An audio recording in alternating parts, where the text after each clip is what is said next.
गजाननं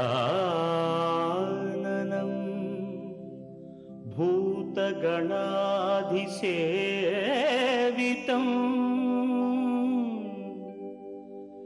कपित्थजम्बू फलसारभक्षितम्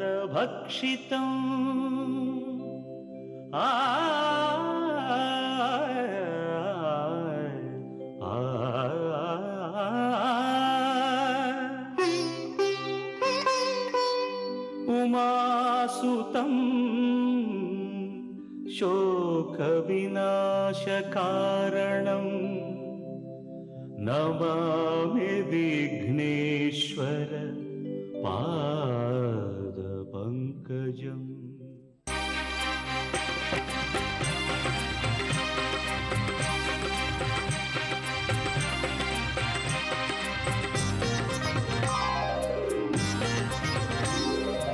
ओम श्रीनिवास ओम श्रीनिवास ओम श्रीनिवास ओम श्रीनिवास நாள்தோறும் உன்னை நான் பாட வேண்டும்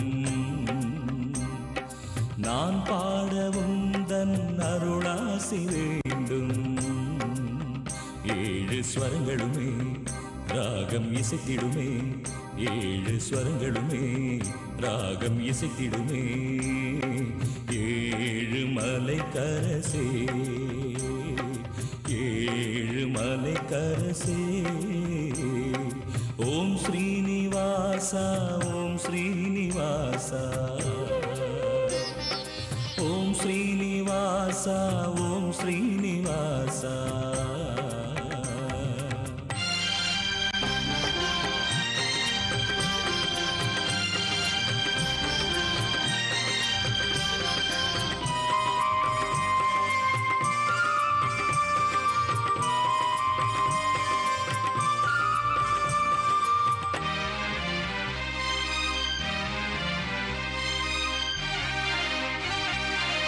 திருவேங்கடம் வருவேனே உந்தன் திருப்பாதமே பணிவேனே திருவேங்கடம் வருவேனே உந்தன் திருப்பாதமே பணிவேனே மலர்மேவிடும் அலர்மேல் மங்கை மணவாளனே ஜெகநாதனே மலர்மேவிடும் அலர்மேல் மங்கை மணவாளனே ஜெகநாதனே அழகான மலைவாசனே ஓம் ஸ்ரீனிவாசா ஓம் ஸ்ரீனிவாசா ஓம் ஸ்ரீனிவாசா ஓம் ஸ்ரீனிவாசா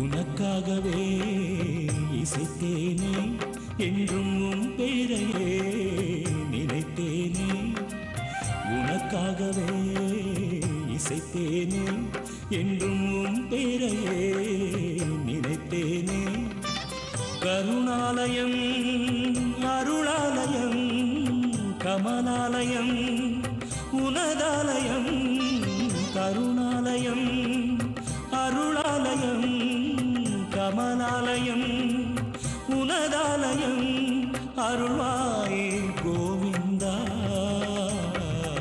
ஓம் ஸ்ரீனிவாசா ஓம் ஸ்ரீனிவாசா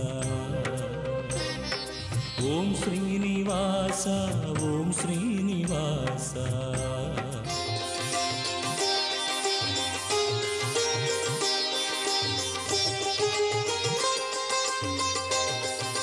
வணக்கம். வியாழக்கிழமை பிப்ரவரி மாதம் 28ஆம் தேதி நந்தன வருஷம் மாசி மாதம் 16ஆம் தேதி. இன்றைய நட்சத்திரம் ஹஸ்தம், திதி தேய்பிறை, திருதியை, யோகம் சித்த யோகம். கும்பராசிக்கு சந்திராஷ்டம நாள். கும்பராசிக்காரர்களுக்கு இன்று நாள் முழுவதும் சந்திராஷ்டமம் இருக்கிறது. இன்றும் கரிநாள். தொடர்ச்சியாக 3 நாட்கள் கரிநாள். நேற்று, இன்று, நாளை 3 நாளும் கரிநாள். ராகுகாலம் மதியம் 1:30 மணி முதல் 3 மணி வரை. யமகண்டம் காலை 6 மணி முதல் 7:30 மணி வரை. குளிகை நேரம் 9 மணி முதல் 10:30 மணி வரை. நல்ல நேரம் என்னும் சுபகோரைகள் காலை 9 மணி முதல் 12 மணி வரை, 4 மணி முதல் 7 மணி வரை, இரவு 8 மணி முதல் 9 மணி வரை. இன்றைய கிரக நிலவரம்: மேஷத்தில் கேது, ரிஷபத்தில் குரு, கன்னியில் சந்திரன், துலாமில் சனி ராகு, கும்பத்தில் சூரியன் புதன் செவ்வாய் சுக்கிரன்.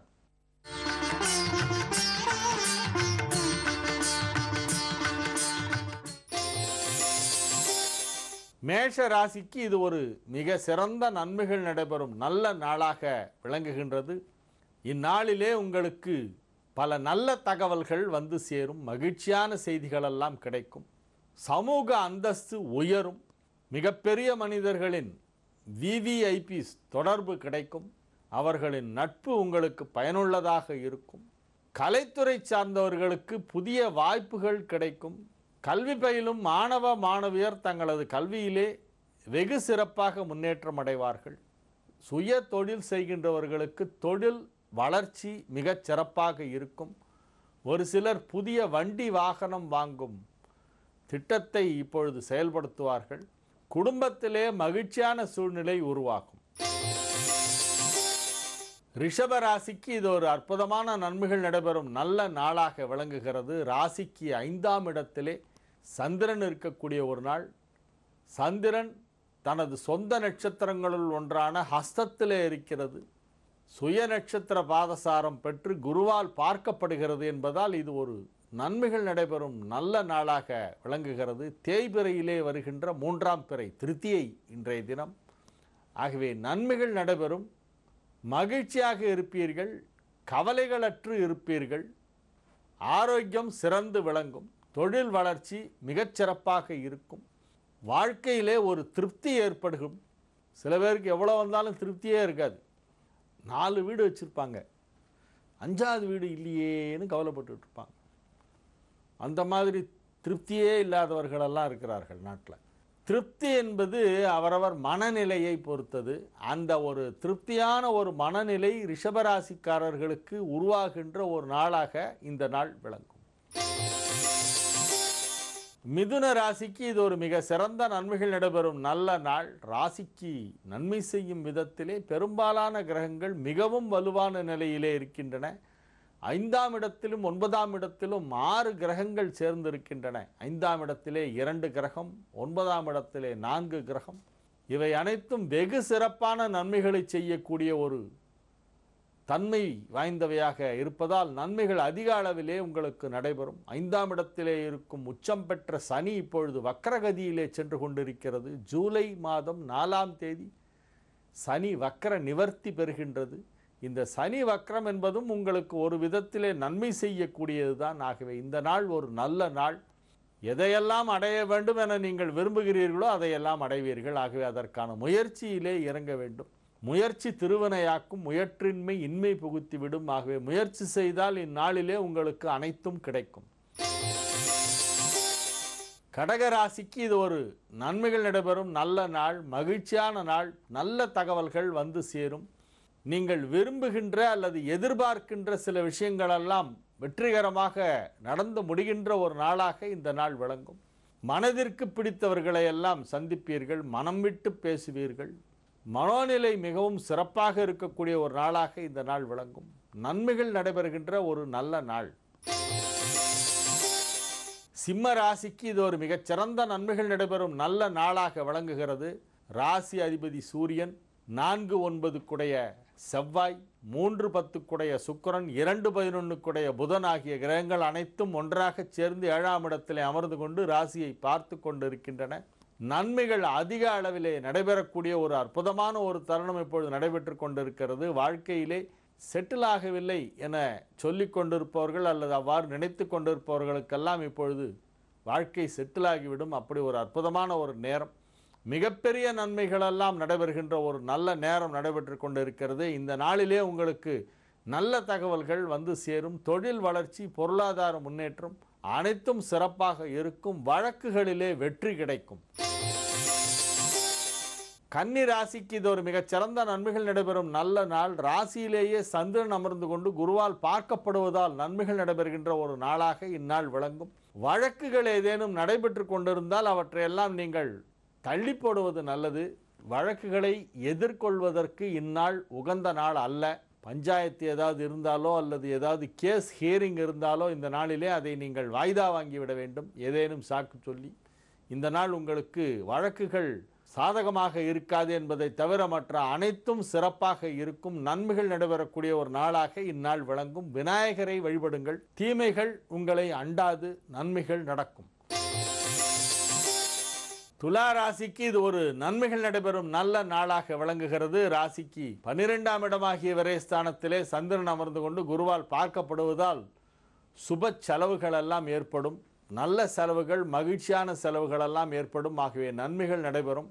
குடும்பத்திலே மகிழ்ச்சியான நிகழ்ச்சிகள் நடைபெறும். பிள்ளைகளின் முன்னேற்றம் வெகு சிறப்பாக இருக்கும். குடும்பத்தாரின் ஆரோக்கியம் சிறப்பாக இருக்கும். நன்மைகள் நடைபெறுகின்ற ஒரு நல்ல நாள். விருச்சிக ராசிக்கு இது ஒரு மிகச்சிறந்த நன்மைகள் நடைபெறும் நல்ல நாளாக விளங்குகிறது. ராசிக்கு 11ஆம் இடத்திலே சந்திரன் குரு பார்வையில் இருக்கின்ற ஒரு நாள்.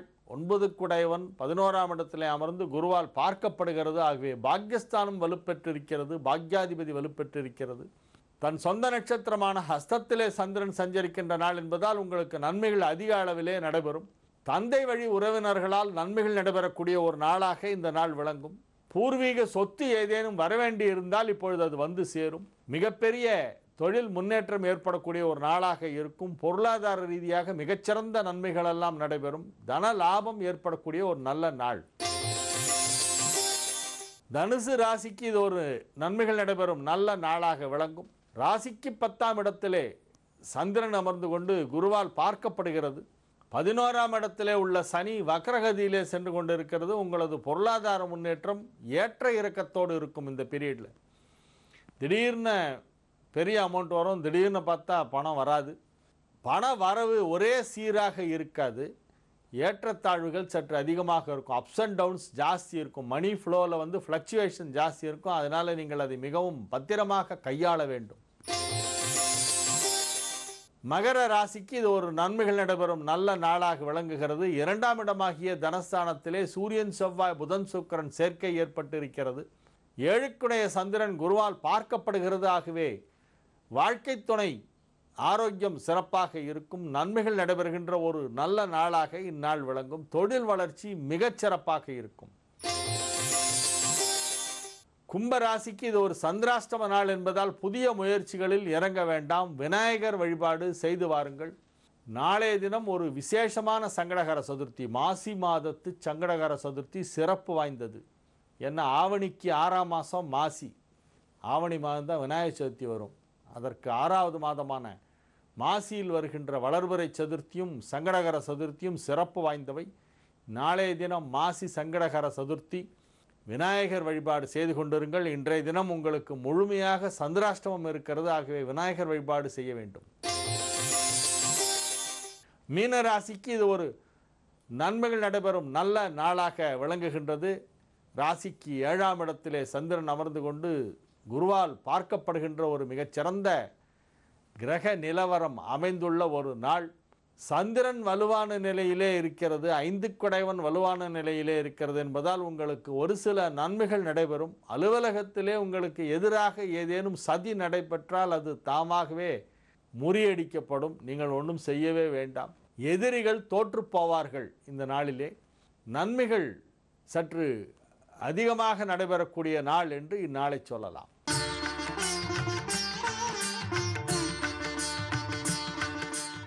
நாளைய விசேஷங்கள்.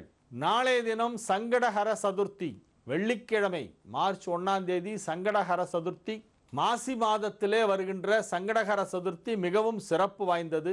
ஆவணிக்கு 6ஆம் மாதம் என்பதால் மாசி மாதத்து சங்கடஹர சதுர்த்தியும் வளர்பிறை சதுர்த்தியும் அதிக முக்கியத்துவம் வாய்ந்தது. நாளைய தினம் மாசி மாதத்து சங்கடஹர சதுர்த்தி. விநாயகர் வழிபாடு வெள்ளிக்கிழமையிலே வருகிறது. மிக முக்கியமான நாள். காசியிலே டுண்டி விநாயகர் சந்நிதியிலே ஒரு விசேஷமான பூஜையெல்லாம் செய்வார்கள். இனிப்பு பண்டங்களை எல்லாம் நிவேதனம் செய்வார்கள். மாசி மாதத்து சங்கடகர சதுர்த்திக்கு நாளை தினம் காசியிலே கோலாகலமாக இருக்கும். அதே போல எல்லா விநாயகர் தலங்களிலும் அது சிறப்பான ஒரு வழிபாடாக நாளை தினம் நடைபெறும். எல்லா கோவில்களிலும் பிள்ளையார் கோவில், சிவன் கோவில், முருகன் கோவில் எங்கெல்லாம் விநாயகர் சந்நிதி இருக்கோ அங்கெல்லாம் நாளைக்கு சிறப்பு வழிபாடு நடைபெறும். குறிப்பாக மெலட்டூர் என்னும் தலத்தை பற்றி நான் ஏற்கனவே நிகழ்ச்சியில் சொல்லியிருக்கிறேன். கும்பகோணத்திற்கும் தஞ்சாவூருக்கும் இடையே இருக்கிறது மெலட்டூர். திருக்கருகாவூர் கர்ப்பரட்சாம்பிகை கோவிலுக்கும் திட்டைக்கும் அருகிலே இருக்கிறது. அந்த மெலட்டூரிலே நாளை தினம் ஒரு மிகச்சிறப்பான ஒரு வழிபாடு செய்கிறார்கள். காவிரியிலிருந்து நீரை எடுத்து யானை மீது கொண்டு வந்து ஊர்வலமாக வேத பாராயணங்கள், வேத கோஷங்கள் எல்லாம் முழங்க 108 கலசத்திலே நீர் நிரப்பி அதிலே ஏகாதச ருத்ர ஜபம் எல்லாம் செய்து விநாயகப் பெருமானுக்கு சிறப்பு அபிஷேகம் நடைபெற இருக்கிறது. அப்பக்கத்திலே உள்ளவர்கள், அந்த பகுதியிலே உள்ளவர்கள் அல்லது இங்கிருந்து செல்லக்கூடிய வாய்ப்பு உள்ளவர்கள் போய் சென்று மெலட்டூரிலே தரிசனம் செய்து கொண்டு வரலாம். நாளை தினம் சங்கடகர சதுர்த்தி ஒரு சிறப்பு வாய்ந்த நாள். காசி டுண்டி விநாயகர்லேருந்து கன்னியாகுமரி கோவிலில் இருக்கிற பிள்ளையார் வரைக்கும் எல்லா பிள்ளையாரும் நாளைக்கு ரொம்ப விசேஷம். ஒரு சிறிய இடைவேளைக்கு பிறகு பரிகார ஸ்தலங்கள் பகுதியிலே நட்சத்திரங்களின் ஆலயங்கள் நிகழ்ச்சியை பார்க்கலாம்.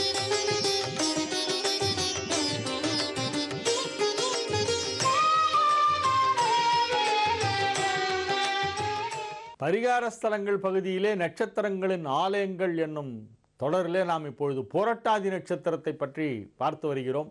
பூரட்டாதி நட்சத்திரம் 1, 2, 3ஆம் பாதத்திலே பிறந்தவர்கள் கும்பராசியிலும், 4ஆம் பாதத்திலே பிறந்தவர்கள் மீனராசியிலும் இருப்பார்கள். கும்பம், மீனம் ஆகிய 2 ராசியிலுமாக வரக்கூடிய நட்சத்திரம் பூரட்டாதி. 27 நட்சத்திரங்களிலே இது 25வது நட்சத்திரம். பூரட்டாதி நட்சத்திரத்தை பற்றி பேசி முடிந்த பிறகு அடுத்ததாக உத்திரட்டாதி இருக்கிறது. அதன் பிறகு ரேவதி. உத்திரட்டாதிக்கு வேப்ப மரம், ரேவதிக்கு இலுப்பை மரம். இன்னும் இந்த 2 மரங்கள் தலவருஷமாக உள்ள கோயில்களை பற்றியெல்லாம் இதன் தொடர்ச்சியாக வரவிருக்கிறது. அதோடு இந்த நட்சத்திரங்களின் ஆலயங்கள் ரேவதியோடு நிறைவடையும். பூரட்டாதியிலே ஒரு முக்கியமான விஷயம், நான் சென்ற வாரம் நிகழ்ச்சியிலே சொன்னேன், காசிக்கு சென்று விஸ்வநாதரை அவசியம் வழிபட வேண்டும். ஹிந்துவாக பிறந்த அனைவரும் வாழ்நாளில் ஒரு முறையேனும் காசிக்கு போக வேண்டும் என்று சொல்லப்பட்டிருக்கிறது. அதிலும் பூரட்டாதி நட்சத்திரத்திலே பிறந்தவர்கள் அங்கு சென்று வழிபட்டால் அவர்களுக்கு பல நன்மைகள் நடைபெறும் என்று சொல்லியிருந்தேன். அதிலே ஒரு சில விஷயங்களும் சொல்லியிருந்தேன், யார் வேண்டுமானாலும் காசிக்கு போகலாம் என்பதை பற்றி. ஆனால் அதை பற்றி நிறைய பேர் எனக்கு சந்தேகம் கேட்ட வண்ணம் இருக்கிறார்கள். காசிக்கு எல்லோரும் போகலாமா என்று. காசிக்கு எல்லோரும் போகலாம். எப்படி பிரபலமாக உள்ள கோயில்களுக்கெல்லாம் நாம் செல்கிறோமோ அதை போலத்தான் காசியும். தந்தை இல்லாதவர்கள் காசிக்கு போனால் அங்கே திதி கொடுக்கணும். தந்தை உள்ளவர்களும் காசிக்கு போய் தரிசனம் செய்துவிட்டு வரலாம். தந்தை இல்லாதவர்கள் காசி, ராமேஸ்வரம் போன்ற இடங்களுக்கு செல்லும் பொழுது பித்ருக்களுக்கு தர்ப்பணம் செய்ய வேண்டும், திதி கொடுக்க வேண்டும், சிராத்தம் செய்ய வேண்டும். அதை என்றைக்கு போகிறார்களோ அன்றைக்கு செய்யலாம். ராமேஸ்வரத்திலையும் காசிலையும் நம்ம என்னைக்கு போகிறோமோ அன்னைக்கு சிராத்தம் பண்ணலாம். இது யாருக்குன்னா அப்பா இல்லாதவர்களுக்கு மட்டும். தந்தை உயிரோடு இருப்பவர்களுக்கு அந்த மாதிரி எந்த ஒரு இதுவும் கிடையாது. காசிக்கு போய் கங்கையில் குளிச்சுட்டு அங்கே இருக்கிற கோயில்களை எல்லாம் தரிசனம் செய்துவிட்டு காசி விஸ்வநாதர், விசாலாட்சி, அன்னபூர்ணி, டுண்டி கணபதி, சக்கரலிங்கேஸ்வரர், கேதாரீஸ்வரர், திலபாண்டேஸ்வரர், தண்டபாணி, காலபைரவர், துர்காதேவி, நிறைய கோயில்கள் இருக்கின்றன. முக்கியமான கோயில்கள்னு எடுத்துட்டாலே சற்றேறக்குறைய ஒரு 25-35 கோயில் வரைக்கும் இருக்குது. காசிக்கு போய் இந்த கோயில்களை எல்லாம் தரிசனம் செய்து விட்டு வருவது யார் வேணுமானாலும் போகலாம், எப்போ வேணாலும் போகலாம். அன்றைக்கி என்கிட்ட ஒருத்தர் ஃபோன் பண்ணி இந்த நிகழ்ச்சியை பார்த்துட்டு போன வாரம் கேட்டார், சார் காசிக்கு போகலான்னு சொல்கிறீங்க, மகளுக்கு இன்னும் நான் கல்யாணம் பண்ணி கொடுக்கல, பொண்ணுக்கு கல்யாணம் பண்ணி கொடுத்துட்டு தான் காசிக்கு போகணும்னு சொல்கிறாங்க, டியூட்டியெல்லாம் முடிச்சுட்டு தான் காசிக்கு போகணும்னு சொல்கிறாங்க, அதை பற்றி உங்கள் ஒப்பீனியன் என்ன அப்படின்னு கேட்டார். நான் அவர்கிட்ட சொன்னேன், சார் பழைய காலத்தில் காசிக்கு போகிறது அப்படின்னா அது ரொம்ப ஒரு ரிஸ்க்கான விஷயம். போக்குவரத்து வசதிகள் கிடையாது. இங்கேருந்து கிட்டத்தட்ட 2200 கிலோமீட்டர் அப்போல்லாம் வண்டி வச்சுட்டு போவாங்க. இடையில் மலைகளெல்லாம் இருக்கும். அந்த பாதையிலெல்லாம் போகிறது ரொம்ப ரிஸ்க்கு. மிருகங்களுடைய பயம் இருக்கும், கள்வர் தொல்லை இருக்கும், கடுமையான கிளைமேட்டிக் கண்டிஷன்ஸ் எல்லாம் இருக்கும், தட்பவெட்ப நிலையெல்லாம் இருக்கும். இதையெல்லாம் தாண்டி ஒருத்தர் காசிக்கு போனார்னா அவர் போயிட்டு திரும்பி வந்தால் தான் நிச்சயம். காசிக்கு போகிறாருனாலே அப்போ அந்த காலத்தில் சரி திரும்பி வந்தால் உண்டு, இல்லைன்னா என்ன பண்ணுறது, அப்படியே போயிடுவார் அப்படின்னு நல்லா நினச்சிக்குவாங்க. ஏன்னா அந்த ஜேர்னி அவ்வளோ ரிஸ்கியாக இருந்த பீரியடு. இப்போ அப்படி இல்லை. காலையில் 6 மணிக்கு ஃப்ளைட்டில் கிளம்பினா 8:30 மணிக்கு டெல்லியில் இறங்கலாம். அங்கேருந்து 10:30 மணிக்கு ஃப்ளைட்டை பிடிச்சா 11:15க்கு வாரணாசி போய் கோயிலெலாம் 2 நாள் சுற்றி பார்த்துட்டு மறுபடியும் ஃப்ளைட்டை பிடிச்சிட்டு வந்துடலாம். ட்ரெயினில் போனால் ஒரு நாள் ஃபுல்லாக வண்டியில் இருக்கணும். சப்போஸ் வியாழக்கிழமை சாயந்தரம் ட்ரெயின் ஏறுறோன்னு வச்சுங்க, வெள்ளி ஃபுல்லாக ட்ரெயினில் இருக்கணும், சனிக்கிழமை காலையில் கொண்டே காசியில் விட்டு போகிறோம். ஸ்ட்ரெயிட் ட்ரெயின் சென்னையிலேருந்து, ராமேஸ்வரத்துலேருந்து ஸ்ட்ரெயிட் ட்ரெயின் இருக்குது, பெங்களூர்லேருந்து இருக்குது, எல்லா ஊர்லேருந்து இருக்குது. இந்த மாதிரி ஸ்ட்ரெயிட் ட்ரெயினில் இப்போ இங்கே ஏறி அங்கே இறங்க போகிறோம், போய் பார்த்துட்டு திரும்பி வர போகிறோம். இந்த பழைய காலத்து ஞாபகத்தில் இன்னும் மக்கள் இருக்காங்க. காசிக்கு போகிறேன்னு, ஐயோ நீ காசிக்கு போறியா, எல்லாத்தையும் முடிச்சுட்டு போயிட்டேன், கடமையெல்லாம் பண்ணிட்டு போயிட்டேன்னு அந்த காலத்தில் அப்படி சொல்லுவாங்க. ஏன்னா காசிக்கு போனால் திரும்பி வருவாரோ மாட்டாரோங்கிற ஒரு பயம் இருந்ததால் பழைய காலத்தில் அப்படி சொல்லி கொண்டு இருந்தார்கள். இன்றைக்கி அப்படி இல்லை. இன்றைக்கி ஜேர்னிலாம் ரொம்ப சுலபமாக இருக்குது. அதனால் இன்றைக்கி அப்படிலாம் ஒன்றும் ரிஸ்க்கு ஒன்றும் இல்லை, யார் வேணாலும் போயிட்டு வரலாம். ஆகவே கடமைகளை முடித்து விட்டு போவதற்கும் காசிக்கு போவதற்கும் சம்மந்தம் கிடையாது. தந்தை இருக்கிறாரோ இல்லையோ, தந்தை உயிரோடு இருந்தால் தந்தையை கூட்டிக் கொண்டு போய் அவரை காசியில் திவசம் பண்ண வச்சுட்டு பையன் கூட்டு வரணும். அது பையனுடைய கடமை. அப்பாவுக்கு காசிக்கு எஸ்கார்ட் பண்ணி கூட பாதுகாப்பாக போக வேண்டியது மகனுடைய கடமை. யார் வேண்டுமானாலும் போகலாம். காசி விஸ்வநாதரை வழிபட்டுத்தான் குபேரனுக்கு இந்த செல்வம் கிடைத்தது. அஷ்டதிக் பாலகர்களுக்கும் அந்தந்த திக்குக்கு உரிய தேவதைகளாக அவர்களை நியமித்தது சிவபெருமான். அதனால்தான் அண்ணாமலையார் கோவிலில் திருவண்ணாமலையில் பார்த்தீங்கன்னா அந்தந்த திசைக்கு அதிபதி அந்தந்த திசையிலே ஒரு சிவலிங்கம் பிரதிஷ்டை செய்து அருணாச்சலேஸ்வரரை வழிபட்டு இருக்கிறார்கள். வடதிசையிலே இருக்கின்ற கோவில் தான் குபேரலிங்கம்.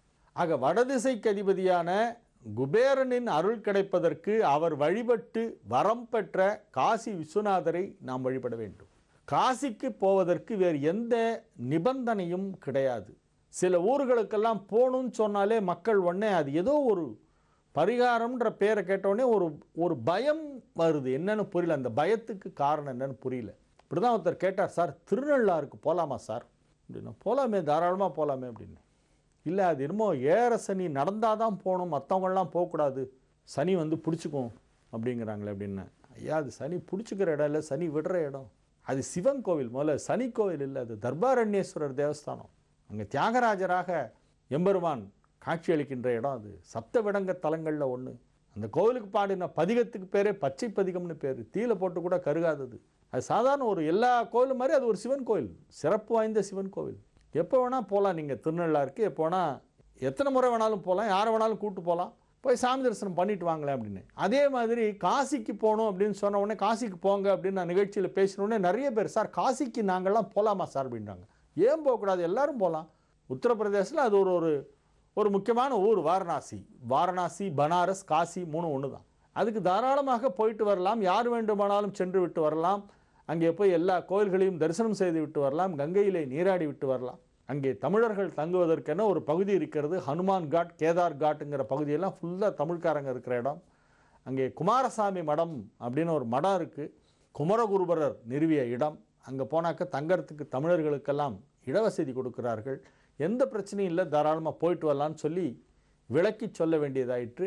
அதை நிகழ்ச்சியின் வாயிலாகவே சொன்னால் அனைவருக்கும் இந்த சந்தேகம் தெளியும். இனிமேல் யாரும் என்கிட்ட இது சந்தேகம் கேட்டு வரமாட்டாங்கிறதுக்காக நான் நிகழ்ச்சியின் வாயிலாக சொல்கிறேன். ஆகவே காசி விஸ்வநாதரை போராட்டாதி நட்சத்திரக்காரர்கள் அவசியம் வழிபட வேண்டும் என்று சொல்லி இன்றைய நிகழ்ச்சியத்துடன் நிறைவு செய்து கொள்கிறேன். இதன் தொடர்ச்சியை அடுத்த நிகழ்ச்சியில் பார்ப்போம். நாளைய நிகழ்ச்சியிலே போராட்டாதி நட்சத்திரம் தொடர்கிறது. உங்களிடமிருந்து இப்பொழுது தற்காலிகமாக விடைபெற்றுக் கொள்வது உங்கள் வழிகாட்டி ஜோதிடர் ஹரிகேசநல்லூர் வெங்கட்ராமன். வணக்கம்.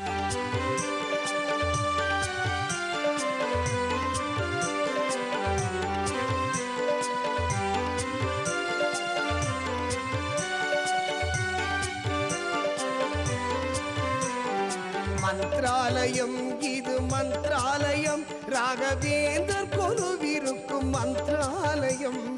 மந்திராலயம் இது மந்திராலயம், ராகவேந்தர் கொலுவிருக்கும் மந்திராலயம். பிருந்தாவனம் காண கோடி புண்ணியம், பிருந்தாவனம் காண கோடி புண்ணியம். ஆலயம் வந்தால் மனதில் பரவசம். மந்திராலயம் இது மந்திராலயம்.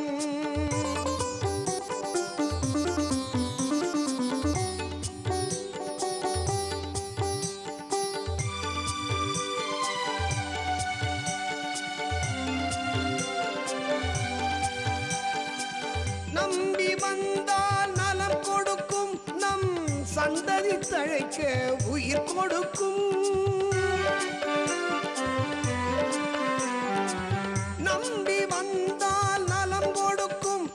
சந்ததி தழைக்க உயிர் கொடுக்கும் கோடி செல்வம் தரும் அருளாலயம், கோடி செல்வம் தரும் அருளாலயம், நல்ல மகிழ்வான வாழ்வளிக்கும் கருணாலயம்.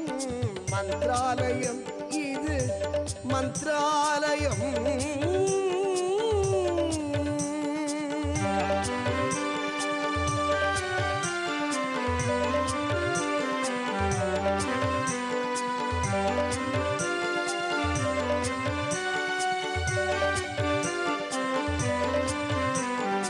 துங்கை நதிக்கரையில் அழகாலயம், லக்ஷ்மி சிம்மனின் கமலாலயம். துங்கை நதிக்கரையில் அழகாலயம், லக்ஷ்மி சிம்மனின் கமலாலயம். கண்ணன் குழல் கேட்கும் இசையாலயம், கண்ணன் குழல் கேட்கும் இசையாலயம், நம் தேவைகள் தந்தருளும் தருமாலயம். மந்திராலயம் இது மந்திராலயம், ராகவேந்தர் கொலுவிருக்கும் மந்திராலயம். மந்திராலயம் இது மந்திராலயம், ராகவேந்தர் கொலுவிருக்கும் மந்திராலயம். பிருந்தாவனம் காண கோடி புண்ணியம், பிருந்தாவனம் காண கோடி புண்ணியம், ஆலயம் வந்தால் மனதில் பரவசம். மந்திராலயம் இது மந்திராலயம்.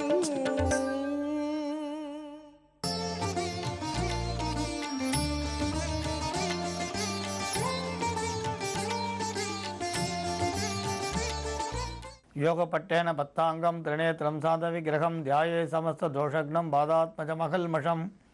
ஆத்மத் குருபியோ நமக விகணச மகா குருவே நமக. அனுமன் சுவாமிகள் ஆசைகளுடன். வாழ்க்கையில் வெற்றி பெறணும் அப்படின்ற எண்ணத்தோடு எல்லாரும் வச்சுட்டு இருக்கோம். வெற்றி என்பது எல்லாரோட குறிக்கோள்னு சொல்லலாம். நீங்கள் வாழ்க்கைன்ற பாதையில் வெற்றி என்பது ஒரு இறுதி குறிக்கோளாக எல்லாரும் நினச்சிட்டு இருக்கோம். உத்தியோகமாக இருக்கட்டும் அல்லது செய்யக்கூடிய தொழிலேருந்து வேறுபட்டு சில பேரோட கொள்கை அல்லது வேறு காரணங்களுக்காக பாடுபடும் பொழுது வெற்றி என்ற இலக்கு அடைகிறது அவசியம். வேலைக்காக ஏற்படக்கூடிய வெற்றி வேறு.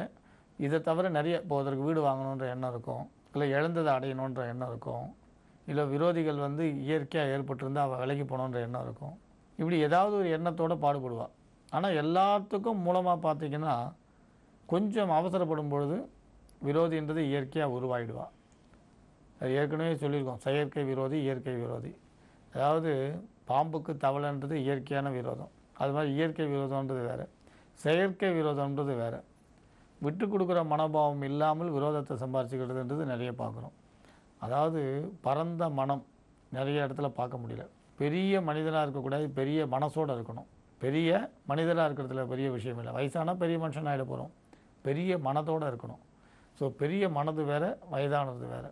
அது மாதிரி பகைன்றது பல காரணங்களால் ஏற்படும். அந்த மாதிரி பகை ஏற்படும் பொழுது பகையை ஜெயிச்சா தானே நீங்கள் வாழ்க்கையில் வளர முடியும். அப்போ அந்த பகை விலகிறதுக்கு சில மந்திரங்கள் உண்டு. வித்வேஷனம், பேதனம், உச்சாடனம் நிறைய சொல்லிட்டு போவாள். அதாவது விரோதிகளை பிரித்து வைக்க, விரோதிகளுக்குள்ள பிரிவு உண்டாக, விரோதிகள் விலகி போக, விரோதிகள் நமக்கு வசமாக நட்போட விலகுங்க. சில இடங்களில் விரோதங்கள் மாறி நட்பானோம். அது எப்படின்னு கேட்குறீங்களா? சில பேர் ரொம்ப நாள் நண்பர்களாக இருப்பாள், ரொம்ப நீண்ட கால நண்பர்களாக இருப்பாள்.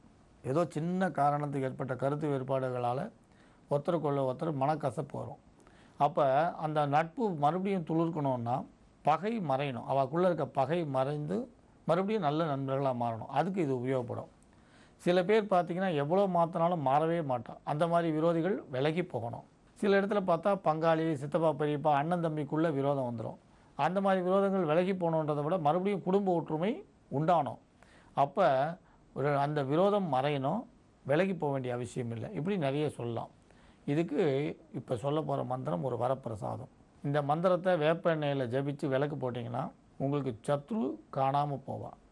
அதே வேப்பெண்ணெயில் ஹோமம் பண்ணால் சத்ருக்கு பயத்தை கொடுக்கும். உப்பை மந்திரிச்சு ஒரு 9 பிடி உப்பை எடுத்து அல்லது 3 பிடி உப்பை ஒரு முரத்தில் மந்திரிச்சு வச்சு 3 ரோடு அல்லது 4 தெரு சந்திக்கிற இடத்துல கொண்டு போய் வச்சா, நாற்சந்தி இல்லை முச்சந்தியில் வச்சா சத்ருக்கள் உங்களை விட்டு விலகி ஊர் விட்டு ஊர் போயிடுவான். ஊமத்தங்காயில் வச்சா, ஊமத்தங்காய் இருக்கு இல்லையா, 3ஓ 9ஓ ஊமத்தங்காய் எடுத்து வச்சு ஒரு புது முரத்தில் வச்சு அந்த ஜபித்து அதை மூடி அந்தி சந்தி சாயிற நேரத்தில் முச்சந்தி நாட்சந்தியில் அமாவாசையில் அஷ்டமி நவமியில் இதை வந்து இரவு நேரத்துலேயோ சாயக்கூடிய நேரத்துலேயோ இதை எடுத்து போய் வச்சா விரோதிகள் வந்து உங்களுடைய வீட்டு பக்கம் வரமாட்டா, அவங்க முகத்தில் முடிக்க மாட்டா, விலகி போயிடுவா. இது ஒரு பலன் தரும். இதிலே அபஸ்மார பிரயோகம் அப்படின்னு சொல்லி தாந்திரிக பிரயோகம் ஊமத்தங்க குச்சியில் பண்ணுறதும் உண்டு. இதை நீங்கள் எந்த பிரயோகமும் இல்லாமல் வெறுமை ஜபித்தாலும் பலன் உண்டு. இந்த பிரயோகங்கள்லாம் செய்யாமல் வெறுமை ஜபம் பண்ணால் கூட சத்ரு பயம் இல்லாமல் நீங்கள் நிம்மதியான வாழ்க்கையை வாழ முடியும். இப்போ தொலைக்காட்சியில் தெரியறது எழுதிக்கங்க.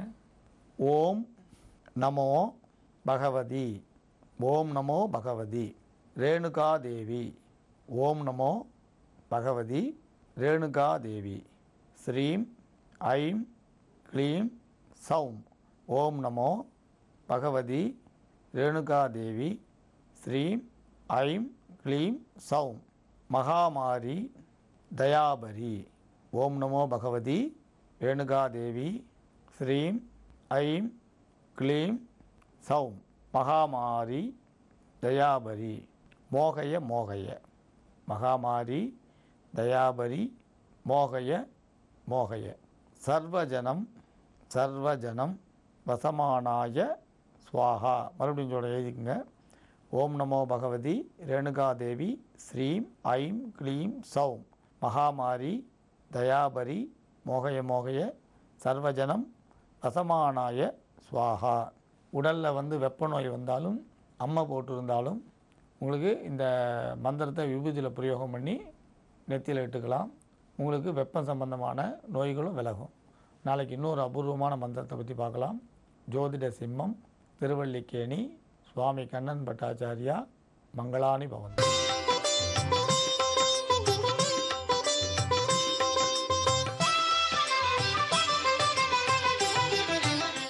கம் கணபதையே நமக. ஐந்து கரத்தினை ஆணை முகத்தினை இந்தின் இளம் பிறைபோரும் இடிற்றனை நந்தி மகன் தனை ஞானக் கொழுந்தனை புன்னியில் வைத்து அடி போற்றுகின்றேனே. ஆறுமுகா, சரவணா, பரமனின்ற அருட்பா, கடம்பா, திருமுருகா, வானவரை காக்க வந்த வடிவேலா, சூரவதை செய்ய வந்த சுப்பிரமணியா, ஷண்முகா, குகா, சக்தி மைந்தா, சங்கரன் அருட்பால் பெற்ற கார்த்திகேயா கார்த்திகேயா கார்த்திகேயா. அன்பு ஜி தமிழ் தொலைக்காட்சி உள்ளங்களுக்கு அடியேன் மாஸ்டர் சிதரின் அன்பு கலந்த பணிவு கலந்த பிரார்த்தனை கலந்த வணக்கங்கள். நான் பல தடவை நினச்சிப்பேங்க, நம்ம யோக்கியமாக இருக்கணும், உண்மையாக இருக்கணும், சத்தியமாக இருக்கணும். அப்படிங்கும்போது எனக்கு சின்ன வயசில் ஒரு வாத்தியார் சொன்ன கதை ஞாபகம் வரும். ஹரிச்சந்திரன் மாதிரி இருறா அப்படின்பார். உடனே ஒரு பையன் சொன்னான், அப்பா ஹரிச்சந்திரன் மாதிரி என்னால் பொண்டாட்டி விற்க முடியாதீங்கயா அப்படிமா. அதாவது உதாரணத்துக்கு தமாஷ் சொன்னது தான். ஹரிச்சந்திரனை போகிறேன்னா உடனே நம்ம பொண்டாட்டி விற்கணும் அவசியம் இல்லை. நான் சிந்திச்சது உண்டு. ஹரிச்சந்திரன் அவ்வளோ உண்மையை சொன்னால் ஏன் வாழ்க்கையில் கஷ்டப்பட்டான் அப்படின்னு. அப்போங்க இந்த பூர்வ ஜென்ம பாவ புண்ணியங்கிறது உண்மைங்கிறது ஹரிச்சந்திர விஷயத்தில் நானும் குழந்தையில் படித்தேங்க. ஹரிச்சந்திரனை பொறுத்த வரைக்கும் பூர்வ ஜென்மத்தில் பெரிய மகாராஜா மதக நாட்டு மன்னனுடைய பெரிய மன்னனாக இருக்கான். அந்த சந்திரமதி முதல்ல வந்து அவளுக்கு மதிவாணின்னு ஒரு பேர். அவளுக்கு மதிவாணினாக்கா அழகுன்னா அழகு, அப்படி அழகு, அறிவுன்னா அறிவு, அப்படி அறிவு. ஸோ அழகும் பொருந்தியவள், அறிவும் பொருந்தியவள். இந்த அழகும் அறிவும் அதுக்கு சேர்ந்தது ரொம்ப கஷ்டங்க. பெண்களில் எவ்வளவுக்களோ அழகு இருக்கோ அவ்வளோக்கு அறிவும் இருக்குது. அதுதான் இன்றைக்கி கூட அந்த பியூட்டி கான்டெஸ்ட் எல்லாம் வந்து 2 கேள்வி கேட்பாங்க. அதாவது புட்சால் தான் பதில் சொல்லலாம். அதுக்கு தான் அவங்களுக்கு மார்க்கே. பெஸ்ட்டு ஒரு ஃபஸ்ட்டாக வர்றதுக்கு the select with our talent also, cleverness also. அதாவது அவர் நல்லா பதில் சொல்லலாம், நல்லா அறிவு இருக்கான்னு. ஸோ அழகு இருந்தால் போகாது, அறிவும் இருக்கணும். அப்போ இந்த அழகும் அறிவும் ஒருத்தனுக்கு வரணும்னா அவனுக்கு என்ன தெரியுமா வேணும்? அருள் வேணும். அப்போ அருள் இருந்தால் அறிவும் இருக்கும், அழகும் இருக்கும். அந்த அருள் ரெண்டுத்தையும் கொடுக்குமா. இப்போ இந்த கதைக்கு வரேன் பாருங்கள். இப்போது அறிவும் அழகும் இருக்கிறவளுக்கு அருமையான புருஷன் வரணுமே. அப்போ என்ன பண்ணாங்க, வழக்கமாக அவ்வளோ பெரிய மன்னன், எல்லாருக்கும் தெரியும் இப்படி ஒரு அழகான ஒருத்தி இருக்கா, அறிவான ஒருத்தி இருக்கா, அவள் நமக்கு மனைவியாக வரணும்னு ஏங்காத ராஜாக்களே இல்லை. பெரிய பல பேரில் ஏங்கினாங்க. அப்படி வரும்போது இந்த மதக நாட்டு இவனும் வரான், திரிலோச்சனன்னு பேர். அப்போ அவன் வந்து பொண்ணு பார்க்க வரும்போது ராஜா என்ன பண்ணுறது, இவ்வளோ பேர் வந்திருக்கீங்க, எல்லாம் பெரிய பெரிய நாட்டு மன்னலாக இருக்கீங்க, எல்லாம் பலம் பொருந்தியவங்க, ரொம்ப அழகாக இருக்கீங்க, நான் என்ன பண்ணுறதுன்னு சொல்லி ராஜா என்ன பண்ண ஒரு முடிவு பண்ணுறாரு. சரி, இங்கே ஒரே ஒரு சின்ன ஒரு டெஸ்ட்டு, இந்த சுயமரம் தான் அப்போல்லாம் ஒரு சின்ன டெஸ்ட்டு.